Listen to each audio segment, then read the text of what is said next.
often talk about the pathetic state of journalism in the U.S., and there's nothing better than getting that claim validated from one of the most renowned reporters in the world, Seymour Hersh, a man so ballsy and controversial that Republicans have deemed him the closest thing American journalism has to a terrorist.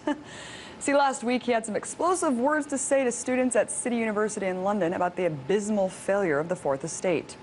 In comments published by The Guardian, Hersh lambasted the mainstream media for its strict compliance with the Obama administration narrative.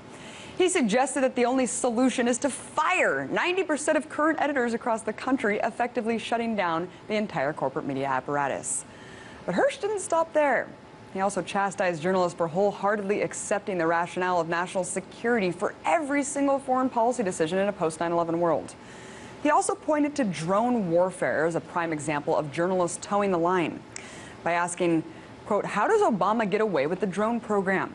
What's the intelligence? Why don't we find out how good or bad the policy is? Why do newspapers constantly cite the 2 or 3 groups that monitor drone killings? Why don't we do our own work?"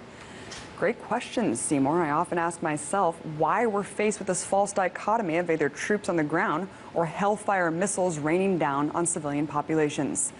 As we know, drones have a 98% failure rate at catching high-level targets and cause enormous resentment among targeted populations.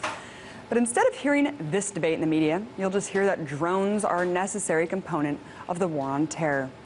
The media's coverage of Obama's drone war exemplifies how difficult it has become to challenge this administration compared to Bush's term. In fact, Hersh called out reporters for becoming stenographers that would rather work to re-elect the president than to challenge his authority. He goes on to say that our job is to go beyond the debate and find out who's right and who's wrong about the issues. That doesn't happen enough. The New York Times still has investigative journalists, but they do much more of carrying water for the president than I ever thought they would. See, Hersh has every right to call out the New York Times, considering how he used to be a reporter for this respected institution. And that's just one line on his exemplary resume. Over the course of his journalism career, Hersh has repeatedly shattered the political status quo to uncover the lies, distortions, and cover-ups perpetrated by the U.S. government. Seymour's words have a recurring theme in them. Being a corporate media outsider is the only way to have journalistic integrity. These words are especially powerful given the current debate on Capitol Hill, which is desperately trying to define what a journalist is instead of what the act of journalism means. No matter how Congress comes to define the term, one thing is clear: the dinosaurs of corporate press are dying a long, slow death. So the mainstream media can either heed Hersh's advice, shut down 90% of its bureaus and start all over again, or they can continue pushing government-sponsored propaganda and drive itself into irrelevancy.